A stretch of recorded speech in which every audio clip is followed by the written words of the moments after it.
Indian multi role helicopter की prototypes को 2022 के बाद बनाना शुरू किया जा सकता है। हाल ही में ही टेस्ट किए गए ब्रह्मोस ER मिसाइल की रेंज 400 किलोमीटर है या फिर 800 किलोमीटर है। सोशल मीडिया में वायरल हो रहे DRDO की सीक्रेट एयरक्राफ्ट के पीछे क्या राज है? हाल ही में ही खरीदे गए 6716 बैटल राइफल में इंडियन आर्मी अभी किस वजह से ओरिजिनल सेट्स के बदले नॉन कॉम्पैक्टेबल सेट का इस्तेमाल कर रही है?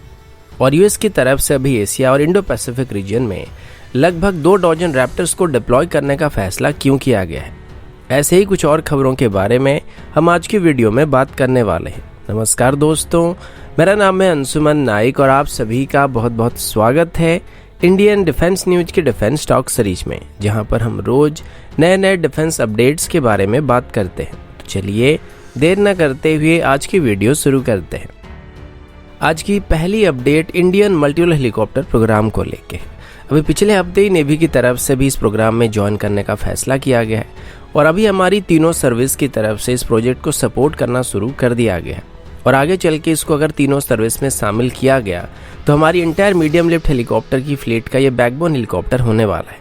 इसी वजह से अभी HAL की तरफ से इसकी एक डिटेल प्रोजेक्ट रिपोर्ट को तैयार किया जा रहा है, जिसको आने वाले कुछ ही महीनों के बाद कैबिनेट कमेटी के पास अप्रूवल के लिए भेजा जाएगा। HAL का कहना है कि जैसे कि अभी हमारी ट्राई सर्विस की तरफ से इस प्रोग्राम में शामिल होने का फैसला किया जा चुका है, तो HAL उन सभी के साथ अभी उनकी स्पेसिफिक रिक्वायरमेंट के बारे में बातचीत कर रही है। और नेवी की तरफ से अभी तो अपनी पहली रिक्वायरमेंट को सबमिट किया जा चुका है। और आर्मी और एयरफोर्स की बात करें तो उनकी तरफ से अभी 2 महीनों का वक्त लिया गया है, जिसके अंदर वो अपनी PSQ और यानी कि प्रिलिमिनरी सर्विस क्वालिटेटिव रिक्वायरमेंट को इशू करने वाले हैं। और फिलहाल अभी इंडियन मल्टी रोल हेलीकॉप्टर की 2 वेरिएंट बनाने का प्लान किया जा चुका है, जिनमें से एक तो एयरफोर्स और आर्मी इस्तेमाल करेगी और दूसरा वेरिएंट नेवी इस्तेमाल करने वाली है। एक बार इसको कैबिनेट कमेटी की तरफ से अप्रूव करने के बाद इसके लिए लगभग 10,000 करोड़ सैंक्शन किया जाएगा और इसे पूरी तरीके से डेवलप करने के लिए हमें कम से कम 7 साल का वक्त लगने वाला है। HAL का कहना है कि वो इसके डेवलपमेंट को 2022 के बाद शुरू करना चाहते हैं, जिसके बाद वो इसको 2028 तक तैयार करने की कोशिश करने वाले हैं। सबसे पहले 2028 तक इसकी 3 प्रोटोटाइप्स को बनाने का एम रखा गया और अभी फंड एलोकेट करने के बाद जल्दी से इनको डेवलप करना शुरू किया जा सकता है और आगे चल के इसको HAL की तरफ से एक्सपोर्ट भी किया जा सकता है। इसको air assault, transportation, search and rescue, medevac या फिर लॉजिस्टिक सपोर्ट जैसे मिशन के लिए या फिर इस तरीके के कई और मिशन के लिए भी इस्तेमाल किया जा सकता है। अगला अपडेट ब्रह्मोस मिसाइल को लेके है। कुछ ही दिन पहले ही ब्रह्मोस मिसाइल की एक एक्सटेंडेड रेंज वाली वेरिएंट को यानी कि ER वेरिएंट को टेस्ट किया गया था, लेकिन ये टेस्ट वहां पे सफल नहीं हुआ था और अलग अलग मीडिया की तरफ से इसकी रेंज को लेकर भी अलग अलग बातें बताई जा रही थी। पहले इसको 400 किलोमीटर बताया जा रहा था, फिर उसको 450 किलोमीटर बताया गया और उसके बाद इसको 800 किलोमीटर बताया जा रहा था। पर अभी ये बताया जा रहा है कि अभी जो टेस्ट कंडक्ट किया गया था उसमें ब्रह्मोस मिसाइल की जो एक्चुअल रेंज होने वाली थी वो 450 किलोमीटर नहीं बल्कि 800 किलोमीटर होने वाली थी, क्योंकि अभी इसको 450 किलोमीटर से 800 किलोमीटर तक बढ़ाने की कोशिश किया जा रहा था।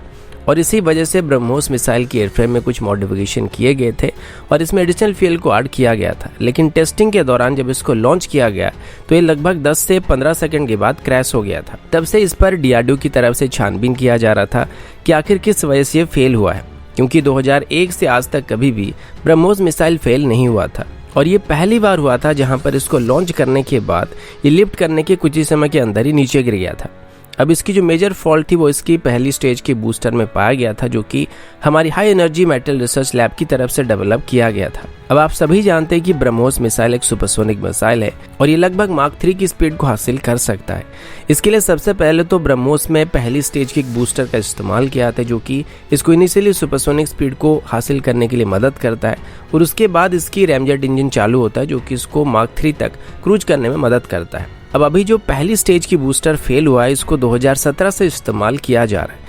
इसको इंडिजिनसली डेवलप किया गया था और 2017 के बाद इसको भारत रशियन सिस्टम की जगह पर इस्तेमाल कर रहा है। इसकी एक मेजर कारण ये भी है कि एक तो हमको ये रशियन बूस्टर के मुकाबले सस्ता पड़ रहा है, साथ ही इसको रशियन बूस्टर से ज्यादा इफेक्टिव भी पाया गया था। लेकिन पता नहीं किस वजह से इस बार इसमें कुछ गड़बड़ी आ गई थी। DRDO के साइंटिस्ट का कहना है कि उनको नहीं लगता है कि इसमें डिजाइन या टेक्निकल खराबी कुछ होगी और जो भी फॉल्ट हो सकता है वो मे बी मैन्युफैक्चरिंग डिफेक्ट हो सकता है। लेकिन हमारी जो बूस्टर्स थे उनकी डिजाइन में कोई दिक्कत नहीं होने वाली है और मैन्युफैक्चरिंग डिफेक्ट को हम किसी भी चीज़ में कम्प्लीटली मिनिमाइज नहीं कर सकते हैं, क्योंकि ह्यूमन तो छोड़ो मशीन्स की भी एक एरर प्रोबेबिलिटी मौजूद रहता है। अगला अपडेट डीआरडीओ की तरफ से है।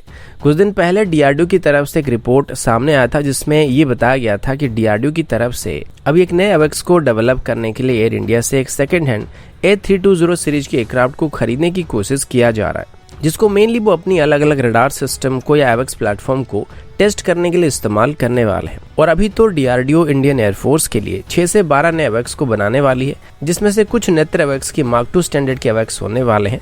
और हाल ही में ही इंडियन एयरफोर्स की तरफ से करंट नेत्र स्टैंडर्ड की 2 से 4 एवेक्स के लिए भी रिक्वेस्ट किया गया था। अभी सोशल मीडिया में एक A319 एयरक्राफ्ट की इमेज को वायरल किया जा रहा है, जिसमें इंडियन एयरफोर्स और डीआरडीओ के लोगों को देखा गया है और इसको लेके कई तरीके के स्टेटमेंट सुनने को मिल रहे हैं। और हमारे ट्विटर एक्सपर्ट्स के मुताबिक में भी डीआरडीओ इसको एक फ्लाइंग टेस्ट बेड के तौर पर इस्तेमाल करना चाहता है, जिसमें डीआरडीओ की अलग अलग रडार जैसे कि उत्तम ऐसा रडार, अलग अलग electro optical system, synthetic aperture radar, side looking airborne sonar या इलेक्ट्रॉनिक सपोर्ट मेजर सिस्टम को टेस्ट किया जाने वाला है। और इसको आगे चल के इंडियन एयरफोर्स के लिए बनाए जाने वाले एवेक्स में या मैरिटाइम एयरक्राफ्ट में इस्तेमाल किया जाएगा। अब ये एयरक्राफ्ट एयर इंडिया से डीआरडीओ की तरफ से खरीदा गया था और ये 2009 का मॉडल है और लगभग 12 साल पुराना एयरक्राफ्ट है, तो इसमें अभी काफ़ी सारा लाइफ बचा हुआ है। और वैसे भी इसको डीआरडीओ टेस्टिंग के लिए इस्तेमाल करने वाली है, तो इनको कोई बहुत ज़्यादा उड़ान भरने की ज़रूरत नहीं पड़ेगी। अगला अपडेट इंडियन आर्मी की तरफ से। आप सभी को पता होगा कि अभी इंडियन आर्मी को यूएस मेड 6716 राइफल से इक्विप किया जा चुका है। हालांकि इनको बड़ी मात्रा में खरीदा नहीं गया था और लगभग 1.4 लाख राइफल को अभी तक खरीदा गया है, लेकिन हमारे सभी फ्रंट लाइन ट्रूप्स को इन राइफल से इक्विप किया जा रहा है। अब इसको बैटल राइफल कहा जाता है क्योंकि इससे फायर किए जाने वाले राउंड्स AK-47 से भी ज़्यादा खतरनाक होते हैं और इसका इफेक्टिव रेंज 600 मीटर से ज़्यादा होता है, जो कि सिंगल बुलेट में दुश्मन को मार सकता है। लेकिन प्रॉब्लम ये कि बिना किसी ऑप्टिक्स के 600 मीटर के आसपास निशाना लगाना थोड़ा मुश्किल होने वाला है।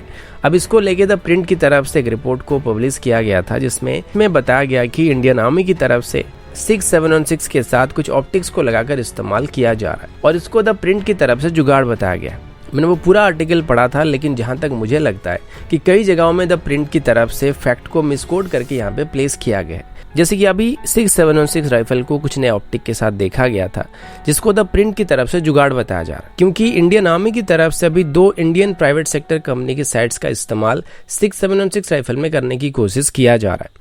अब यहाँ पर एक बात सच है कि 6716 राइफल का जो प्राइस है उससे ज़्यादा महंगा इसके एसेसरीज पड़ते हैं, और इसके बारे में मैंने खुद भी कुछ आर्मी ऑफिसर के साथ बात किया था और उनका यही कहना था कि ये जो राइफल है इनकी कीमत इनकी क्वालिटी के हिसाब से ठीक है, लेकिन इसके साथ जो एसेसरीज आते हैं वो काफ़ी महंगे पड़ते हैं। साथ ही इनकी जो एमुनिशन होती है वो भी काफ़ी महंगे होते हैं, और जो फॉरेन कंपनी जो होते हैं वो मेनली राइफल से ज़्यादा पैसा उनके एसेसरीज से कमा लेते हैं या फिर उनकी एमुनिशन से कमा लेते हैं। इसके अलावा उन्होंने बताया था कि 6716 राइफल का एक मेजर इशू ये है कि राइफल बैलेंस नहीं है, मतलब इसका आगे वाला जो पार्ट है वो थोड़ा ज़्यादा हैवी है। इसी वजह से आर्मी अभी इसमें फ्रंट में कुछ वर्टिकल ग्रिप टाइप का लगाना चाहती थी, साथ ही इसमें साइड्स को भी इस्तेमाल करने की कोशिश कर रहे थे। अब द प्रिंट का कहना है कि आर्मी यहाँ पर इंडियन प्राइवेट फार्म के द्वारा बनाए गए कुछ साइड्स या ग्रिप को 6716 राइफल में इंटीग्रेट करने की कोशिश कर रहा है, जो कि राइफल के साथ और उसकी फायरिंग मैकेनिज्म के साथ फुल्ली कॉम्पैक्टेबल नहीं है, लेकिन फिर भी इसको एक जुगाड़ के तौर पर अभी आर्मी की तरफ से इस्तेमाल किया जा रहा है।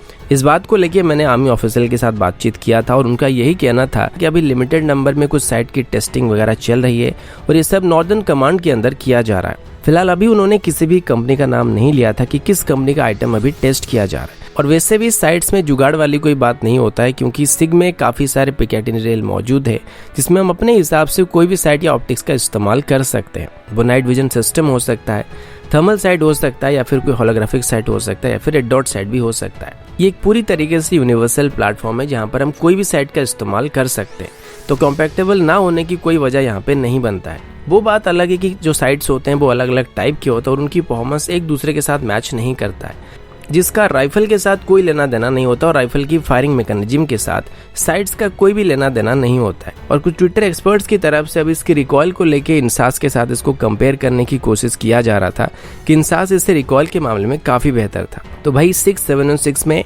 7.62 × 51 mm के राउंड्स का इस्तेमाल किया जाता है, जो कि AK-47 के राउंड से भी ज़्यादा बड़ा होता है, तो रिकॉइल यहाँ पे ज़रूर होने वाला है। लेकिन जितना अभी बढ़ा चढ़ाकर इसको बताया जा रही है उतना रिकॉइल नहीं देता है।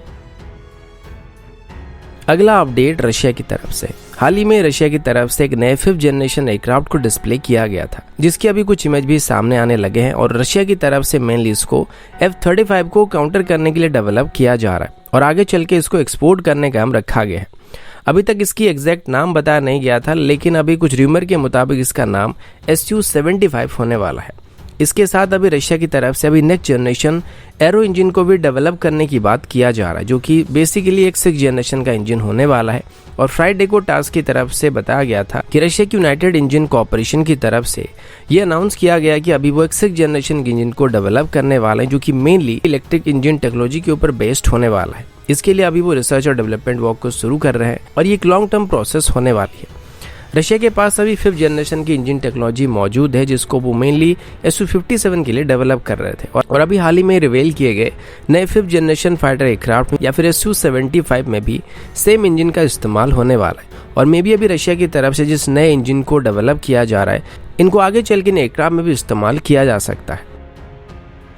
अगला अपडेट F-22 रैप्टर्स को लेके यूएस की तरफ से अभी ये बताया गया कि यूएस एयरफोर्स की तरफ से अभी एशिया में लगभग 12 से 24 रैप्टर को डिप्लॉय किया जाएगा और इनको आगे चल के यूएस की तरफ से इंडो पैसिफिक रीजन में ऑपरेट किया जाएगा।